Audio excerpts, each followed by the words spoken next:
City News is brought to you by East Brewster Lawyers, Rotorua, celebrating 100 years of legal excellence and innovation.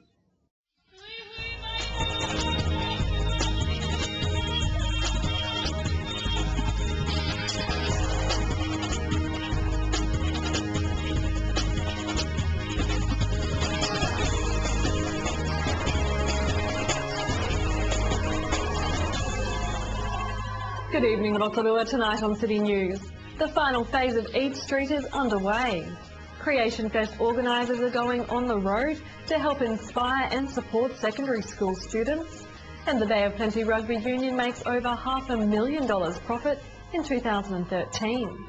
But first, police are seeking witnesses to the robbery of wild things on Pukawatua Street yesterday. Police are appealing for witnesses to the aggravated robbery which took place in broad daylight on a busy Rotorua street. The robbery took place at approximately 2:50 p.m. when a male Māori, possibly in his 40s, stocky and wearing dark clothing included a hooded sweatshirt, entered the store and demanded cash. Anyone with information is asked to contact the Rotorua Police. The final phase of Eat Street is underway with new glass panelling and wooden dividers being installed. Inner City Enterprises manager Nick Dallymore says the issues around the underfloor geothermal heating will also be addressed. Obviously, when you have big projects like this, you're going to have teething problems, and obviously the warped floorboards or the wooden boards were an issue. What was the solution that you came up to fix it? Yeah, so you can see behind us, we're basically going with a cobbled or paving solution. So we can still do some of the design aspects that the timber provided us, so that weave, shape, and there'll still be a look and feel to it.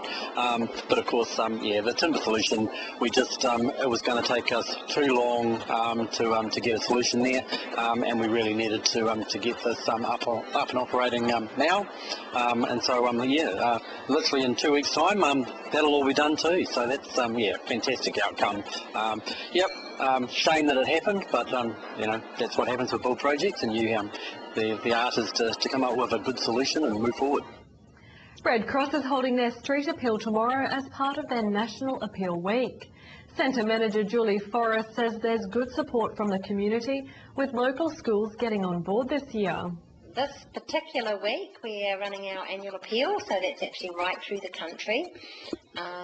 So from the 10th to the 16th, we'll have people out at collection tables, we'll have people door knocking. Lots of the schools have got on board, so we've got lots of students out there that are all identified with a volunteer sticker for those that are worried about who's knocking on the door. Creation Fest organisers are going on the road to help inspire and support secondary school students as part of the Creative Arts Extravaganza. Organiser Joe Romain says this month's week-long roadshow will see organisers speaking at assemblies at secondary schools throughout Rotorua, as well as in Rotorua, Taupo, Tauranga and Whakatane.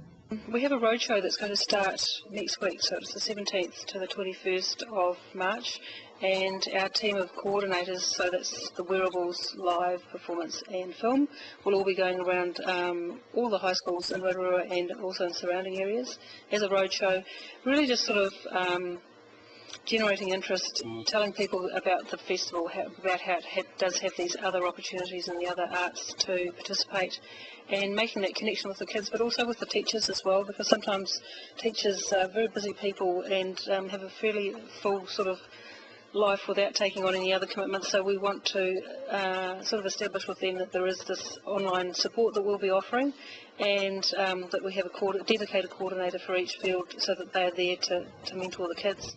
The Creation Fest Roadshow will run from March the 17th to the 21st.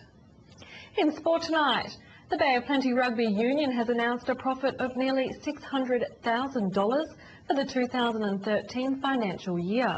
The result also includes a distribution from the Chiefs, which will be reinvested. Union CEO Mike Rogers says the profit is a good result, which saw revenue grow by 8% on 2012. The union also announced the plan to establish an endowment fund to provide a fund of capital from which income is guaranteed every year to support community rugby in the Bay. The initiative is aimed at assisting in providing long-term financial stability for rugby in the Bay of Plenty. To your weather update now. Tonight will be fine with light winds and an overnight low of 10.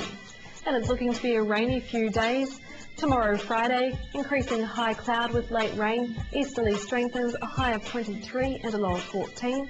And the outlook for Saturday, rain with heavy falls, gale southeasterlies, a high of 18 and a low of 16.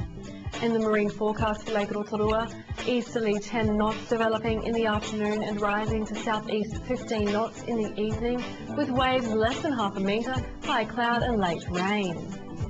Remember, for program listings and other info, or to upload images, check out our website tvrotorua.co.nz, or you can head to our Facebook page. Still to come in tonight's program, we find out what's on at the museum. We meet artists Michael State and Marama Meikle and find out about their latest project. And we preview this weekend's Pacifica Family Fun Day.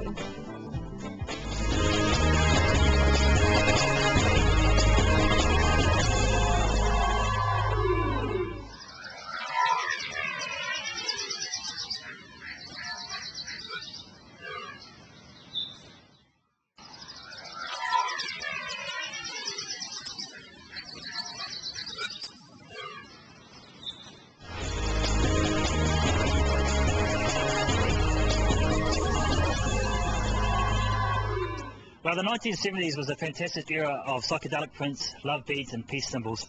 And here at the Rotorua Museum is the age of Aquarius. It's a 1970s revolution of fashion display, and I'm going to be catching up with Carl Chitton, the curator here at the museum, to find out a little bit more.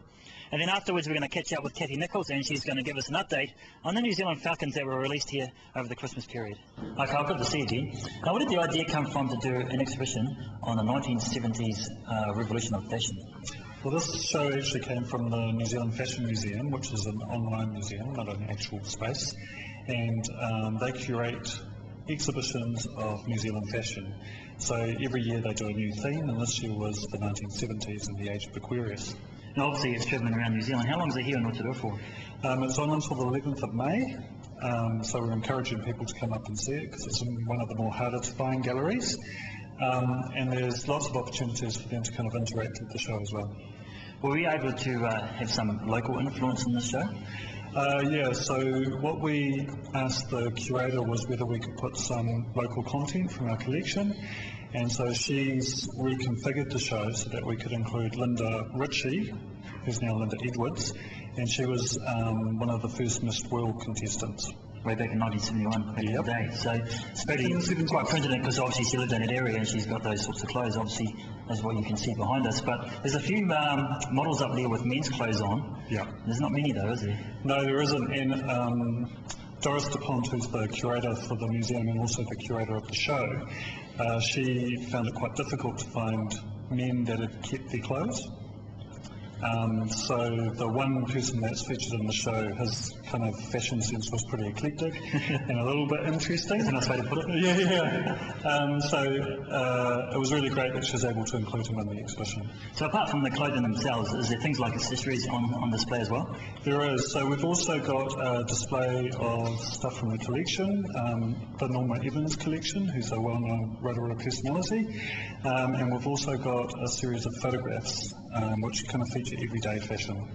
Now next week is the show, the production here at Casablanca. Was that all part of the planning, or was that just a fluke? That was just a happy coincidence. We're really pleased that here is also going to happen, but it's also an opportunity for people that are going to here to come and see the actual clothes from the time. And get some inspiration.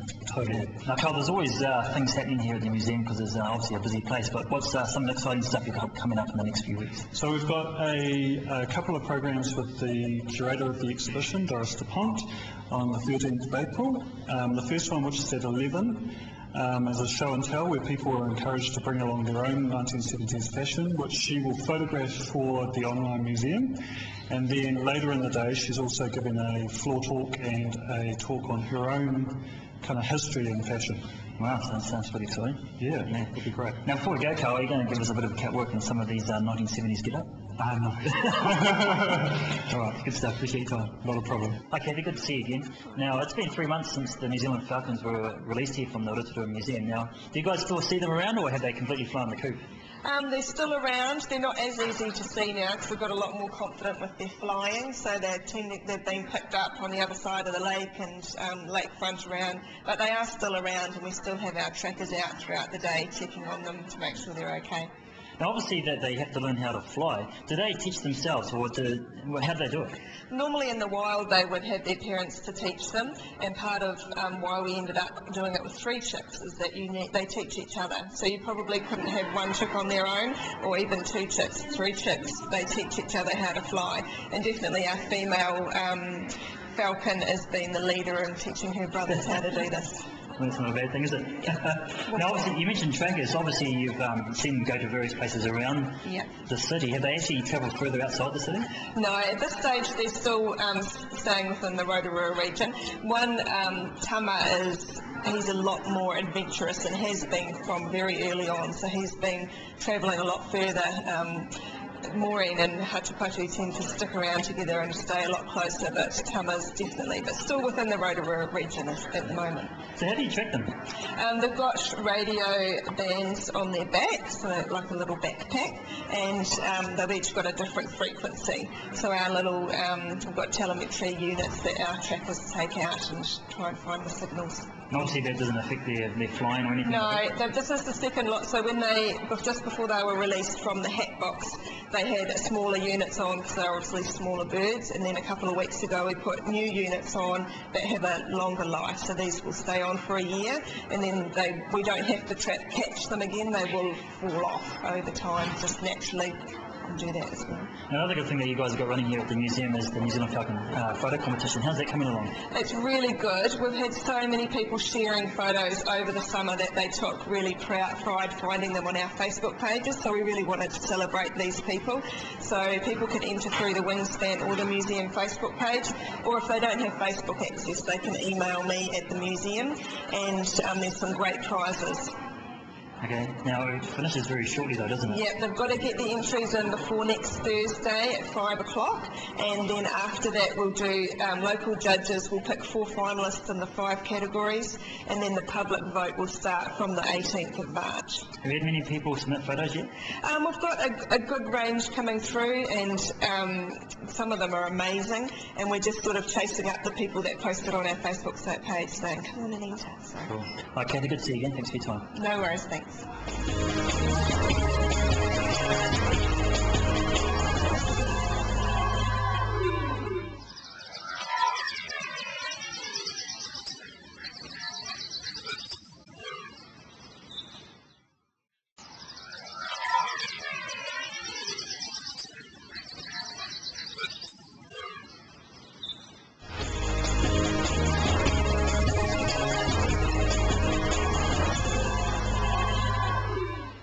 Kia ora everybody, it's an awesome day here today. We're down by the government gardens and we've got a couple of lovely people here, Marama Meikle and Michael State. Not only are they artists that work together, but they also play together. Hey, you're a couple, ne? Most of the time. Most of the time. There we go, she's been real. So tell me about what you fellas are doing down here. So we're here Wairoa Nako, Māori Art and Design, Wairoa Authentic Readings and Healing. We have an office here, but what we're talking about today is this art installation, which Mike designed. He was commissioned by the Rotorua Arts Village. Awesome, awesome. And so here you are. Here we are. Here you are. And you're here as a support person, no doubt. So yes. How long has he been working on this? Well, it's been going for a very long time actually.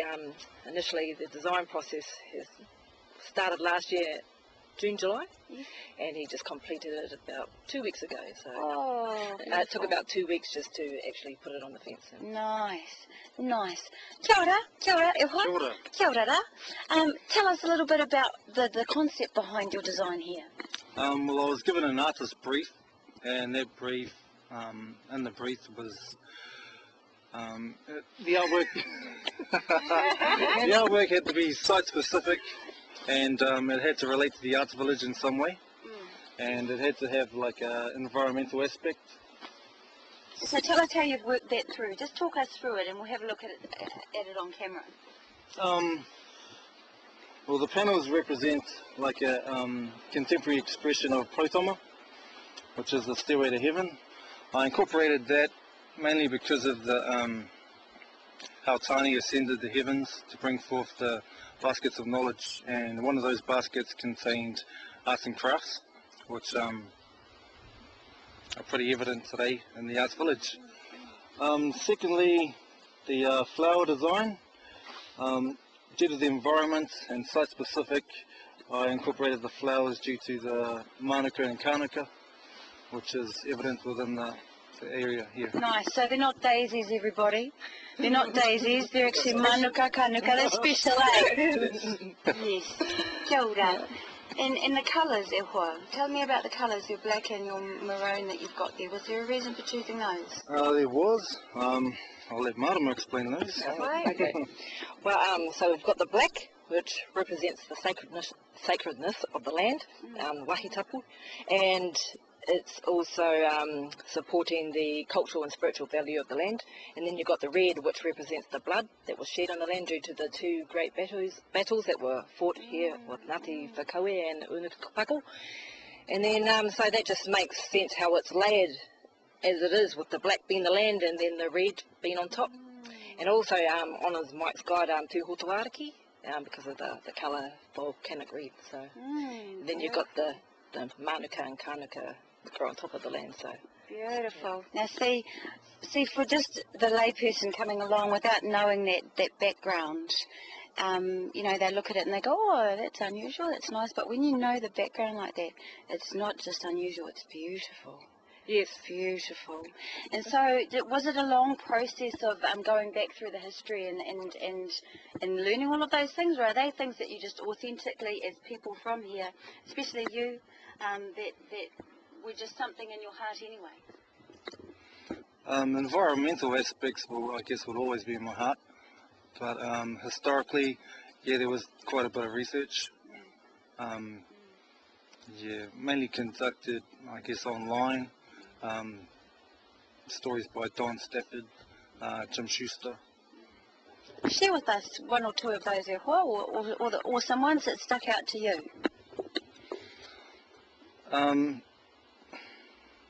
Mostly the significance of the land and how it was gifted by Ngāti Whakaue, hei oranga mō ngā iwi katoa o te ao, for the benefit of the people of the world. Because the nature of our business is partly healing, or mostly healing, I guess that's befitting. The land was actually gifted due to the natural resources of the land, the healing waters, and the natural Māori medicine that's grew here. Beautiful. Well, kia ora kōrua. Ngā mihi nui kia kōrua. I feel very lucky to have interviewed you both, because that will probably be here long after I'm gone. And I'll be able to tell my babies I met the people that put that there. Oh. So kia ora kōrua. Kia ora.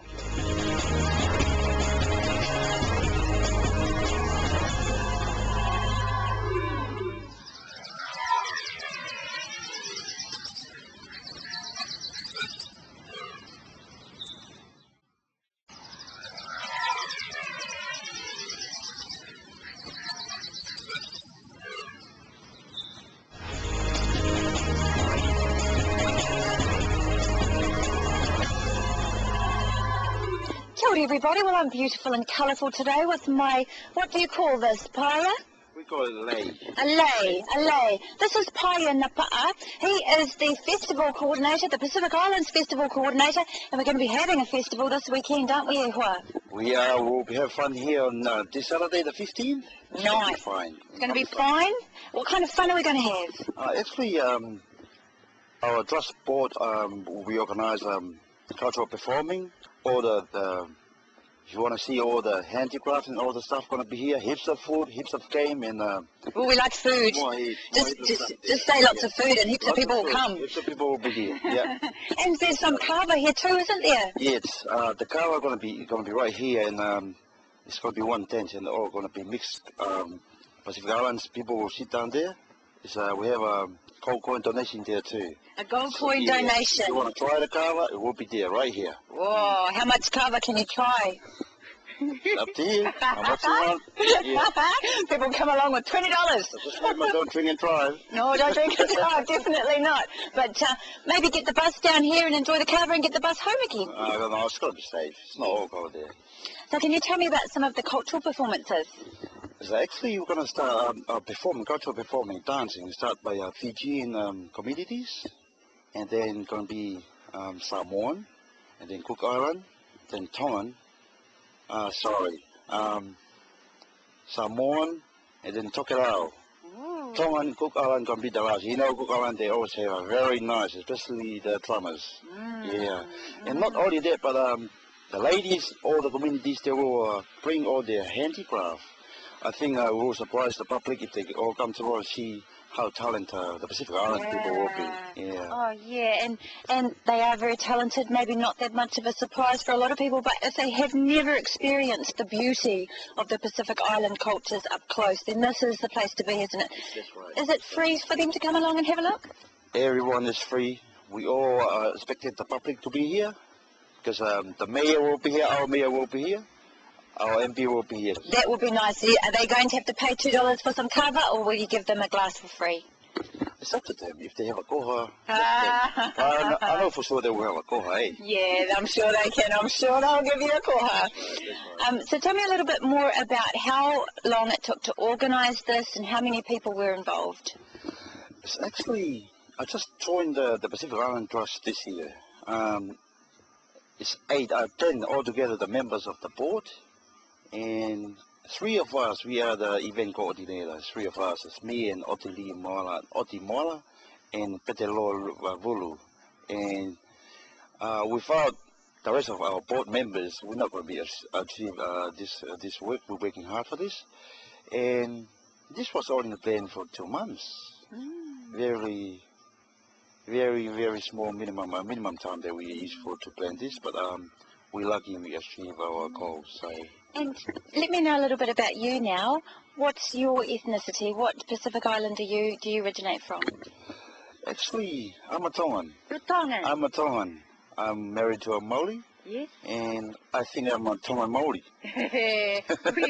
Were your children or we Tongan Maori? How many children have you got? I've got 4 with my wife now, and I've got 8 altogether. Ooh! So you're a very rich man. Very rich because I got heaps of kids here. That's right. Maybe not so rich with the money. They cost a lot of money to look after, don't they? Okay, so what date and what time do you want people here? So actually, our Pacific Island Fun Day will be on this Saturday coming, the 15th of this month. And our members will be here at 6 o'clock to set up the village, the Pacific Island village. And 9 o'clock, the public allowed to come in. But the program will start probably at 10 o'clock. That's where we're going to have an opening prayer, and the cultural performing will start from then. Nice. And what time does it finish? Finish at 2 o'clock. 2 o'clock. 2 o'clock. So a wonderful way to start the day and get into the early afternoon. There's the park, there's so many other things here that you can do. Definitely a family day.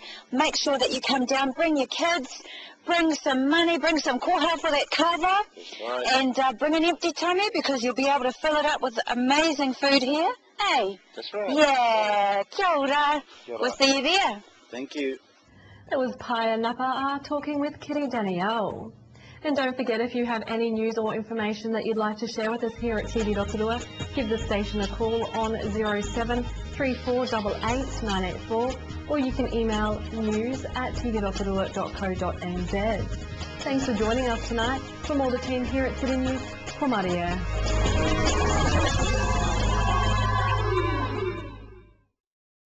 Supporting local content so you can see more of New Zealand on air. City News was brought to you by East Brewster Lawyers Rotorua, celebrating 100 years of legal excellence and innovation.